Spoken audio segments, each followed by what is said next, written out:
నేను మీ జటింగి శ్రీశైలం. రేపు తుంగతుర్తి నియోజకవర్గంకి ఇచ్చేస్తున్న ముఖ్యమంత్రి రేవంత్ రెడ్డి గారికి ఒకటే సూటి ప్రశ్న.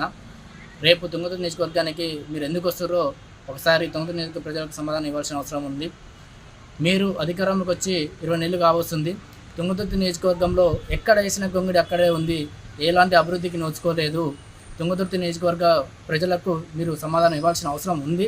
మీరు ఇస్తున్న 6 గ్యారంటీలు ఇచ్చారని చెప్పనీకి వస్తుర్రా? మీరు రైతులకు రుణమాఫీ చేస్తా అని చేయనందుకు రైతుల దగ్గర క్షమాపణ కోరనీకి వస్తుర్రా? కళ్యాణ లక్ష్మితో పాటు తులం బంగారం ఇస్తా అని ఆడబిడ్డలను మోసం చేశారు చావడికి మమ్మల్ని క్షమించండి అడగనీకి వస్తుర్రా?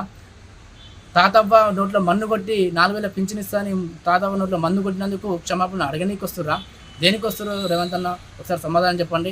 గతంలో నా తుంగతుర్తి ఒక ఎడారి లెక్క, బీడు భూముల లెక్క ఉన్న నా తుంగతుర్తిని కేసీఆర్ గారు చూసి క్షణించిపోయి గాదర్ కిషోర్ అన్న సారథ్యంలోని గోదావరి జల తీసుకొచ్చి నా తుంగతుర్తిని సస్యశ్యామలం చేసి పాడి పంటలు పండించిన నా కేసీఆర్ గారు చేసినటువంటి నా తుంగతుర్తి అభివృద్ధిని చూసి ఓరలేక మీ ప్రభుత్వం వచ్చినాక అదే గోదావరి జలాలు లేకుండా నా తుంగతుర్తిని మళ్ళీ ఎడారి లెక్క తరిపిస్తున్నారు.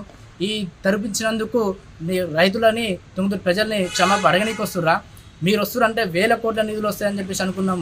ఈ 1000 కోట్ల నిధులు ఇవ్వకుండా రాజకీయ పబ్బం గడపడానికి, రాజకీయ పరంగా వాడుకోవడానికే తప్ప వాడుకోవడానికి వస్తురంటే సహించేది లేదు. మీరైతే ఈ విధంగా వస్తారనుకుంటే రావాల్సిన అవసరం కూడా లేదు. నా తుంగతుర్తికి మీరు 1 రూపాయి కూడా తీసుకురావాలి. ఎందుకు వస్తున్నారు నా తుంగతుర్తికి? ఒకసారి సమాధానం ఇవ్వాల్సిన అవసరం ఉంది. గతంలోనే గాదర్ కిషోర్ కుమార్ గారు 1000 కోట్ల రూపాయలతోనే అభివృద్ధి చేసిండు నా నియోజకవర్గాన్ని. ఇప్పుడు మీరు 1 రూపాయి కూడా తీసుకురాకుండా గతంలో మేము చేసిన శంకుస్థాపనకే మళ్ళీ మీరు కొబ్బరికాయలు కొట్టడం తప్ప మీరు చేసింది ఏమీ లేదు. ఎలా ఉందంటే ఇది మంది పుట్టిన బిడ్డ మా బిడ్డ అన్నట్టే ఉంది మీరు చేసేది.